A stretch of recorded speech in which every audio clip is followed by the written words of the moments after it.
চলবে সংসদে, একই সাথে চলবে রাজপথে ইনশাআল্লাহ। এবং আমি আস্থার সাথে বলছি, গণভোটের রায়ও বাংলাদেশে ইনশাআল্লাহ বাস্তবায়ন হবে, বাস্তবায়ন করতে বাধ্য করা হবে ইনশাআল্লাহ। গণভোটের রায় যদি বাস্তবায়ন হয় তাহলে দেশে সুশাসনের পথ সুগম হবে, না হয় অতীতের চাইতে ভয়াবহ স্বৈরশাসন জাতির গাড়ি চেপে বসবে। আমি শেষমেশ আপনাদেরকে আহ্বান জানাতে চাই, আসুন দুর্নীতিবাজ আর চাঁদাবাজ এদের বিরুদ্ধে আমরা সামাজিক ঐক্য গড়ে তুলি, আমরা মানুষকে সচেতন করি, গণপ্রতিরোধ গড়ে তুলি। চাঁদাবাজরা আসলে তাদের প্রতি উত্তম মেহমানদারির ব্যবস্থা করি। আলহামদুলিল্লাহ রাব্বিল আলামিন ওয়াসসালাতু ওয়াসসালামু আলা রাসূলিহিল কারীম ওয়া আলা আলিহি ওয়া সাহবিহি ওয়া আহলি বাইতি আজমাইন। গণভোটের রায় বাস্তবায়ন এবং জনদুর্ভোগ লাঘবের দাবিতে আয়োজিত রাজশাহী বিভাগীয় 11 দলীয় ঐক্যের এই সমাবেশের সম্মানিত সভাপতি,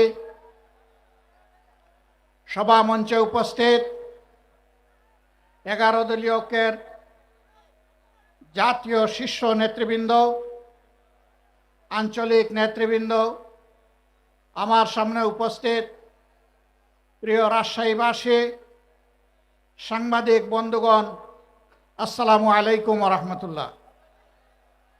আল্লাহ তাবারক ওয়া তাআলার শুকরিয়া আদায় করছি যে আল্লাহ রাব্বুল আলামিন অসংখ্য মানুষের ত্যাগ এবং কোরবানির মধ্য দিয়ে আমাদের বুকের উপর থেকে ফ্যাসিবাদী শাসনকে আল্লাহ তাআলা খতম করে দিয়েছেন।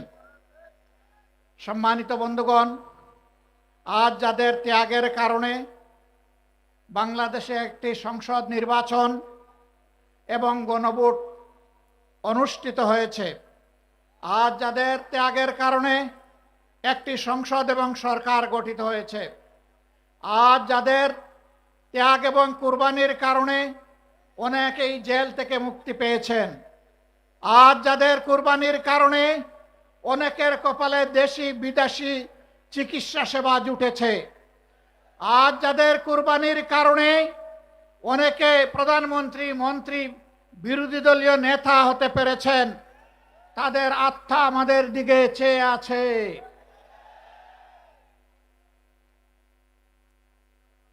আল্লাহ রাব্বুল আলামিন সব কিছুর পূর্ণাঙ্গ এবং নির্ভুল সাক্ষী।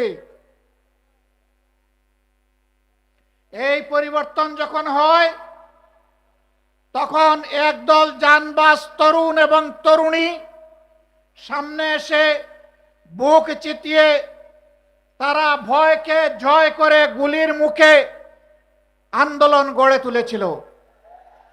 এটি সঠিক। 15.5 বছর ফ্যাসিবাদী শাসনের বিরুদ্ধে আমরা যারা বিরোধী দলে ছিলাম দফায় দফায় আন্দোলন করেছি, কিন্তু আমাদের আন্দোলনের মুখে ফ্যাসিবাদীরা পালিয়ে যায়নি। যেদিন এই তরুণ তরুণীরা সিদ্ধান্ত নিয়ে সামনে এসেছিল, জনগণ তাদের ডাকে সাড়া দিয়েছিল। নারী, পুরুষ, শিশু, কিশোর, যুবক, আবাল, বৃদ্ধ, বনিতা সকলে রাস্তায় নেমে এসেছিল। আন্দোলন সেদিনই সফলতার মুখ দেখেছিল। এখন সরকারি দলের বন্ধুরা তাদের কাউকে বলে শিশু পার্টি আর কাউকে বলে গুপ্ত। লজ্জা! যাদের কারণে আজকে আপনাদের এই গদি, তাদের নিয়ে আপনারা উপহাস করছেন, এর পাওনা বুঝে নেওয়ার জন্য তৈরি হন। এই জাতি ঠিকই পাওনা বুঝিয়ে দেবে আপনাদেরকে। আপনারা জাতিকে ধোঁকা দিয়েছেন এবং ইতিমধ্যে তা স্বীকার করে নিয়েছেন। আপনাদের নেতা বলেছিলেন, আমরা যদি ধোঁকা দেই আগামীতে জনগণ আমাদেরকে আস্থা করে নিক্ষেপ করবে। সেই আস্থা করে দেখার জন্য আপনারা তৈরি হন। গণভোটের রায় অগ্রাহ্য করার মানে হচ্ছে এদেশের জনগণকে অপমান করা, তাদের ভোটকে অস্বীকার করা, তাদের রায়ের প্রতি বৃদ্ধাঙ্গুলি দেখানো। মনে রাখবেন, জনগণের বিরুদ্ধে দাঁড়িয়ে অতীতে কেউ কোনোদিন রেহাই পায়নি, আপনারাও রেহাই পাবেন না। সময় থাকতে অনুরোধ করি, এখনো সৎ পথে ফিরে আসুন, জাতির সাথে গাদ্দারি বেইমানি করবেন না। আপনারা এসে বলুন, আমরা ইতিমধ্যে যা করেছি ভুল করেছি, আমরা জনগণের দেওয়া রায়, গণভোটের রায় আমরা বাস্তবায়ন করব। হয়তো জনগণ তখন আপনাদেরকে ক্ষমা করবে। আপনারা বলেন আপনারা নাকি সংস্কারের প্রবক্তা, আপনাদের আগে কেউ সংস্কার কর্মসূচি ঘোষণা করে নাই, কিন্তু আফসোস আপনাদের সংস্কার কর্মসূচির প্রথম দফার সাথে আপনারাই আজকে গাদ্দারি করছেন। এই দফায় লেখা আছে, আপনারা যদি নির্বাচিত হন তাহলে এই দেশকে মেরামত করা লাগবে, আর মেরামত করতে হলে সংবিধানের সংস্কার সাধন করা লাগবে। আজকে আপনারা বলছেন সংস্কার কি জিনিস সংবিধানের আপনারা বুঝেন না। তাহলে কি আপনারা শিশুর মতন না বুঝে প্রথম দফায় লিখেছিলেন? আপনারা আপনাদের ইশতেহারে লিখেছিলেন বাংলাদেশের কোথাও অনির্বাচিত কোনো জনপ্রতিনিধি থাকবে না। সরকার গঠন হওয়ার পর 42টা জেলায় ইতিমধ্যে আপনারা প্রশাসক নিয়োগ করেছেন। প্রশাসক কি নির্বাচিত জনপ্রতিনিধি? তা আপনারা তো আপনাদের ইশতেহারের সাথেই তো বিশ্বাসঘাতকতা করছেন। প্রিয় দেশবাসী, আপনারা আগে বলেছিলেন আপনারা বিচার বিভাগের স্বাধীনতা নিশ্চিত করবেন। এখন আপনারা সেই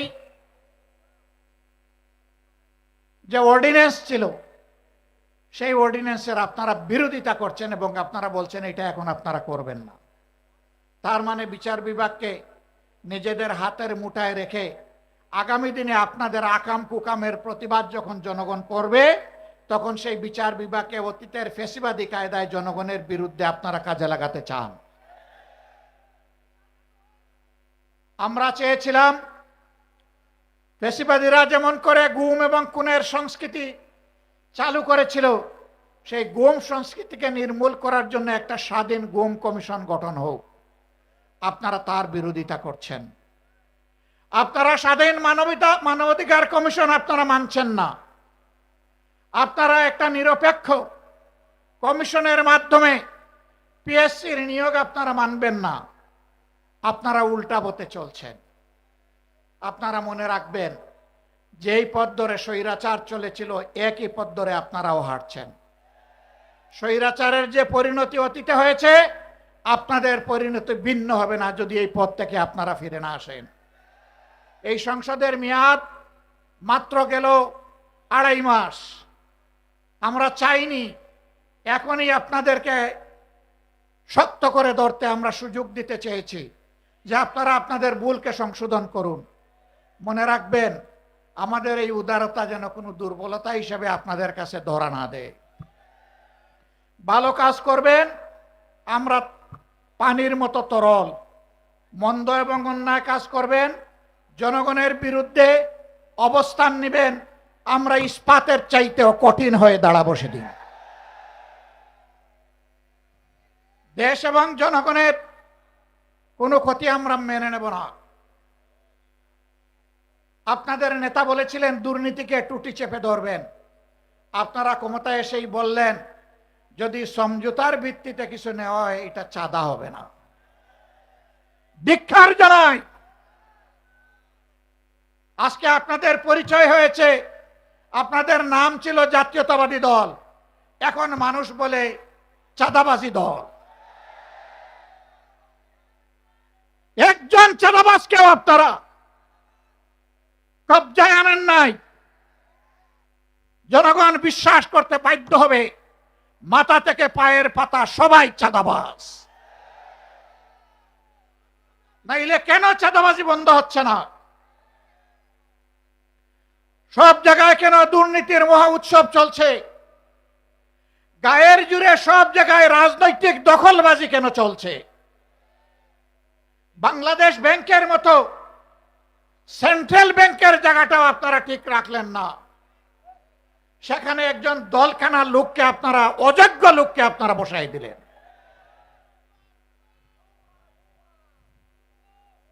বিভিন্ন পাবলিক বিশ্ববিদ্যালয়, একদিকে গিয়ে আপনারা বলবেন অতীতে রাজনৈতিক বিবেচনায় নিয়োগ দেওয়ার কারণে পাবলিক বিশ্ববিদ্যালয়গুলা মান রক্ষা করতে পারে নাই, বিশ্বমানে আসতে পারে নাই। আবার আপনারা দক্ষ বিসি, প্রবিসি, প্রক্টর, প্রভুস্ট সবাইকে সরিয়ে দিয়ে দলখানা লোকদেরকে সেখানে বসাবেন। জাতির সাথে এটি হচ্ছে প্রহসন। এই অবস্থা যদি অব্যাহত থাকে, প্রশাসনে যদি নিবেদিত প্রাণ দেশপ্রেমিক দক্ষ যোগ্য মানুষদেরকে তালপট্টিতে খাল বিলে পাঠিয়ে দলখানাদেরকে যদি অযোগ্য জায়গায় বসানো হয়, মনে রাখবেন এর খেসারত শুধু জাতি দিবে না, এর আগে আপনাদেরকে দিতে হবে। আমরা প্রত্যেকটি বিষয়ে কথা বলবো, আমরা কাউকে ছেড়ে কথা বলবো না। সংসদে লড়াই করব যাতে জাতির দাবিগুলো শান্তিপূর্ণভাবে আদায় হয়। যেখানে স্পিকারের অনুমতি নিয়ে কথা বলা লাগে, কিন্তু সেখানে যদি কথা বলতে দেওয়া না হয়, অথবা আমরা যদি জাতীয় সমস্যার সমাধান সেখানে খুঁজে না পাই, তাহলে আমরা ওখানে চলে আসব যেখানে কথা বলার জন্য স্পিকারের কোনো অনুমতি লাগবে না। আমরা তখন জনগণের পার্লামেন্টে চলে আসব। সম্মানিত ভাইয়েরা, আমি আপনাদেরকে অনুরোধ করব, এই দেশ কোনো দলের নয়, গোষ্ঠীর নয়, পরিবারের নয়। এই দেশ 20 কোটি মানুষের। আমাদের সকলকে এক একজন সাচ্চা পাহারাদার হয়ে দাঁড়াতে হবে। অন্যায়ের বিরুদ্ধে এক একজন যোদ্ধার ভূমিকায় অবতীর্ণ হতে হবে। অন্যায় ও সত্যের বিরুদ্ধে লড়াইয়ে অবতীর্ণ হতে হবে। কেউ আমার অধিকার দয়া করে আমার পকেটে এনে দেবে না। লড়াই করে অধিকার আদায় করব ইনশাআল্লাহ। কাউকে ছাড় দিয়ে কথা বলা হবে না। আমাদেরকে মাঝে মাঝে চোখ রাঙানো হয়। কেউ কেউ বলেন যে যদি আপনারা এই করেন ওই করেন তাইলে আগামীতে এ হবে ওই হবে। বন্ধু, ভয় দেখাবেন না। যাদের নেতারা হাসতে হাসতে ফাঁসির তক্তার উপর দাঁড়াতে পারে, তাদেরকে কোনো কিছুর ভয় দেখাবেন না। আমাদের নেতৃবৃন্দ রাস্তা রচনা করে গিয়েছেন, জনগণের মুক্তির রাস্তা। এই রাস্তা ধরে আমরা চলতেই থাকব। পার্শ্ববর্তী দেশ আমাদের প্রতিবেশী, প্রতিবেশীকে সম্মান করি। আমরা চাই আপনারা শান্তিতে থাকুন। আমরা চাই আপনাদের দেশের ভিতরে মানবিক পরিবেশ তৈরি হোক। আমরা চাই না ধর্মের ভিত্তিতে সেখানে বিভাজন এবং অশান্তি হোক। কিন্তু আমরা দেখতে পাচ্ছি সেখানে শুধু মুসলিম নামের পরিচয়ে মানুষকে নাজেহাল করা হচ্ছে, আর বাংলাদেশের দিকে লাল চোখ দেখানো হচ্ছে। বন্ধু, এটা তিতুমিরের বাংলাদেশ, হাজী শরীয়তুল্লাহর বাংলাদেশ, শাহ মখদুমের বাংলাদেশ। এই বাংলাদেশের দিকে চোখ রাঙাবেন না, হুমকি ধমকি দিবেন না। আমরা চাই আমরাও শান্তিতে থাকি, আমরা চাই আপনারাও শান্তিতে থাকুন। আমাদের শান্তি নিয়ে টান দিলে কারো শান্তিই থাকবে না। আমরা বিশ্ব সম্প্রদায়ের প্রতি আহ্বান জানাবো, এখন সেখানে যে মানবিক বিপর্যয় চলছে, আমরা এই ব্যাপারে আপনাদের বক্তব্য জানতে চাই, আপনাদের পদক্ষেপ দেখতে চাই। এই বিপর্যয় বন্ধ হোক। আমরা বাংলাদেশে কোনো সাম্প্রদায়িক অশান্তি সৃষ্টি করতে কাউকে দেব না। এই দেশ মুসলমান, হিন্দু, বৌদ্ধ, খ্রিস্টান সকলের। এদেশে যারাই জন্মগ্রহণ করবে তারা সমান মর্যাদার ভিত্তিতে নাগরিক অধিকার ভোগ করবে। এটাই বাংলাদেশের ঐতিহ্য। আমরা যে কোনো মূল্যে এই ঐতিহ্য রক্ষা করব ইনশাআল্লাহ। আমাদের ঐতিহ্যের দিকে কেউ যেন কালো হাত এবং নখর না বাড়ায়। যদি বাড়ায় তাহলে 20 কোটি মানুষের 40 কোটি হাত তা রুখে দেবে ইনশাআল্লাহ। সম্মানিত ভাইয়েরা, এখন দেশের অতীতের যে সমস্ত ক্ষতি হয়েছে, অর্থনীতি বিধ্বস্ত হয়ে কর্পোরেশন লুটপাট করে শেষ করে দেওয়া হয়েছে, আমাদের আমাদের যুবকরা বেকার, দিন দিন বেকারের মিছিল বেড়ে যাচ্ছে। এগুলার সমাধান কিভাবে হবে তাই নিয়ে চর্চা হবে সংসদে। আশ্চর্যের ব্যাপার, এখন চর্চা হয় 55 বছর আগে কে কি ছিল না ছিল বাহাদুরি দেখানো। যার যে ভূমিকা ছিল আমরা তার জন্য স্যালিউট জানাই।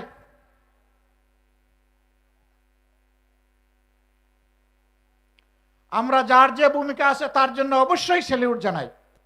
কিন্তু একটা জাতি যদি ভবিষ্যতের দিকে না তাকাইয়া চিংড়ি মাছের মতো শুধু পিছনের দিকে তাকায়, এই জাতি জীবনে এগিয়ে যেতে পারবে না। ইতিহাস আমরা চর্চা করব, কিন্তু ইতিহাস নিয়ে পড়ে থাকবো না। ইতিহাস চর্চা করব ইতিহাস থেকে শিক্ষা নেওয়ার জন্য। ইতিহাসের সাথে বেইমানি করলে একটা জাতিকে কতটা মূল্য দিতে হয় তা জানার জন্য। আমাদের অনেক সমস্যা। বাংলাদেশের 4 ভাগের 1 ভাগ পদ্মা এবং তিস্তার কারণে এখন প্রায় মরুভূমি হয়ে গিয়েছে। আওয়ামী লীগের প্রথম সরকার ক্ষমতায় আসার পর পরীক্ষামূলকভাবে 15 দিনের জন্য ফারাক্কা বাঁধ এটা বাস্তবায়নের সুযোগ দিয়েছিল, এর কার্যক্রম চালানোর সুযোগ দিয়েছিল। 55 বছরেও 15 দিন শেষ হয় না। ইতিমধ্যে পদ্মা শুকনা মৌসুমে মরুভূমি, আর বর্ষার মৌসুমে এটা দুর্ভোগের কারণ। এখন এই মৌসুমে কৃষকের পানির প্রয়োজন, সাধারণ মানুষের পানীয় জল দরকার, এখন পানি নাই। সরকারকে আমরা সাধুবাদ জানাই, ইতিমধ্যে পদ্মা ব্যারেজের ঘোষণা দিয়েছেন, কিন্তু এটা যেন শুধু লোক দেখানো ঘোষণা না হয়। এই ঘোষণা যেন বাস্তবে রূপ নেয়। তার পাশাপাশি আমরা আরো দৃঢ়ভাবে বলবো, তিস্তা সহ ওই 3টা নদীর পাড়ের মানুষের, 2.5 কোটি মানুষের দুঃখ দুর্দশা দূর করার জন্য তিস্তা মহাপরিকল্পনা অবশ্যই বাস্তবায়ন করতে হবে। আমি কালকেও বলেছি, বিএনপির নেতা, বর্তমান একজন মন্ত্রী, ওই অঞ্চলে বাড়ি, তিনি নির্বাচনের আগে তারেক রহমান সাহেব সহ সবাইকে নিয়ে তিনি তিস্তা পারে বিশাল আয়োজনে মিটিং এবং মিছিল করেছেন। সারা বাংলাদেশ থেকে দলে দলে সাংবাদিক বন্ধুরা সেখানে গিয়েছেন অথবা তাদেরকে নিয়ে যাওয়া হয়েছে। নির্বাচনী আমেজ তৈরি করার জন্য যদি এটা হয়ে থাকে, তাহলে মনে রাখবেন যে স্লোগান দিয়েছিলেন জাগো বাহে, বাহরাজ কিন্তু এখন জেগে আছে। এখন দুইটি চোখ দিয়ে তাকিয়ে আছে। সেদিন যে বক্তব্য দিয়েছিলেন তা বাস্তবায়ন করেন কিনা। আমরা স্পষ্টভাবে বলতে চাই, কারো রক্ত চক্কর দিকে না তাকিয়ে তিস্তা মহাপরিকল্পনা অবশ্যই বাস্তবায়ন করতে হবে। পদ্মায় পানি আনতে হবে। পদ্মার পানি আমাদের ন্যায্য পাওনা, তিস্তার পানি আমাদের ন্যায্য পাওনা। সারা বাংলাদেশে যে 154টা অভিন্ন নদী আছে, সবগুলোই আজকে মৃতপ্রায় হয়ে গিয়েছে। একজন বক্তা এখানে বলে গিয়েছেন যে আপনি খাল কেটে মানুষকে পানি দিতে চান। খালের পানির উৎস হচ্ছে নদী। নদী যদি ঠিক মতো না চলে তাইলে খালের পানি আসবে কোত্থেকে? আগে নদীর দিকে নজর দেন, সাথে সাথে খালের দিকেও নজর দেন, তখন জনগণ উপকৃত হবে। আর খাল কাটা কর্মসূচি যদি জনগণের মানসিক প্রশান্তির জন্য করে থাকেন, তাহলে এটা বুমেরাং হয়ে দেখা দেবে। আমরা চাই নদীও তার নাব্যতা ফিরে পাক, যৌবন ফিরে পাক, আর খাল কাটা কর্মসূচিও বাস্তবে রূপ দেখুক। আমরা কোনো উন্নয়ন এবং আমরা কোনো ভালো কাজের বিরোধী না, আমরা এর পক্ষে। সম্মানিত বন্ধুগণ, সরকার ইতিমধ্যে যে অপকর্মগুলো করেছে, জাতির সাথে যে ধোঁকা দিয়েছে, যেই 16টা অধ্যাদেশ বাস্তবায়ন না হলে বাংলাদেশে সুশাসন নিশ্চিত করা অসম্ভব, সেইগুলা তারা ফেলে দিয়েছে। এইগুলা যদি তারা বাস্তবায়ন না করে, আমি কথা দিয়ে যাচ্ছি, আমাদের আন্দোলন চলবে সংসদে, একই সাথে চলবে রাজপথে ইনশাআল্লাহ। এবং আমি আস্থার সাথে বলছি, গণভোটের রায়ও বাংলাদেশে ইনশাআল্লাহ বাস্তবায়ন হবে, বাস্তবায়ন করতে বাধ্য করা হবে ইনশাআল্লাহ। গণভোটের রায় যদি বাস্তবায়ন হয়, তাহলে দেশে সুশাসনের পথ সুগম হবে, না হয় অতীতের চাইতে ভয়াবহ স্বৈরশাসন জাতির গাড়ি চেপে বসবে। আমি শেষমেশ আপনাদেরকে আহ্বান জানাতে চাই, আসুন দুর্নীতিবাজ আর চাঁদাবাজ এদের বিরুদ্ধে আমরা সামাজিক ঐক্য গড়ে তুলি, আমরা মানুষকে সচেতন করি, গণপ্রতিরোধ গড়ে তুলি।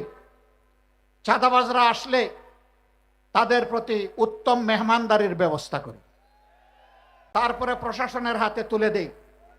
যদি আমরা তা পারি তাহলে সরকার লাগবে না, জনগণের শাসনে বাংলাদেশ ঠিক হয়ে যাবে ইনশাআল্লাহ। সরকার এটা করবে না আমরা বুঝতে পারছি, কারণ শস্যা দিয়ে ভূত তাড়াবে কিভাবে? ওই শস্যার ভিতরেই ভূত, দানায় দানায় ভূত, ঘাটে ঘাটে ভূত, জনে জনে ভূত, মাথা থেকে পায়ের পাতা পর্যন্ত ভূত। এই ভূত তাড়ানোর জন্য আমাদেরকে ঐক্যবদ্ধ হতে হবে। আসুন দেশের জন্য, জাতির জন্য, আল্লাহর জন্য, আল্লাহর দিনের জন্য লড়ে যাই যেভাবে তারা লড়ে গিয়ে জীবন দিয়ে গেছে। আসুন আমাদের শপথ হোক, জান দিব কিন্তু দেশের মান দিব না ইনশাআল্লাহ। আল্লাহ আমাদেরকে হেফাজত করুন, রক্ষা করুন। আজকের এই জনসভা সফল করার জন্য 11 দলের পক্ষ থেকে আমিও আপনাদের সকলকে আন্তরিক কৃতজ্ঞতা জানাচ্ছি, ধন্যবাদ জ্ঞাপন করছি। আজকে আমাদের সহকর্মীরা এখানে নেতৃবৃন্দ যে বক্তব্য দিয়েছেন, সেই বক্তব্যগুলো বুকে ধারণ করে আসুন এই সমাজ বদলে দেওয়ার জন্য আমরা এগিয়ে যাই। আল্লাহ হাফিজ। বাংলাদেশ জিন্দাবাদ, 11 দলীয় ঐক্য জিন্দাবাদ, বাংলাদেশ জামাতে ইসলামী জিন্দাবাদ। আসসালামু আলাইকুম ওয়া রাহমাতুল্লাহ।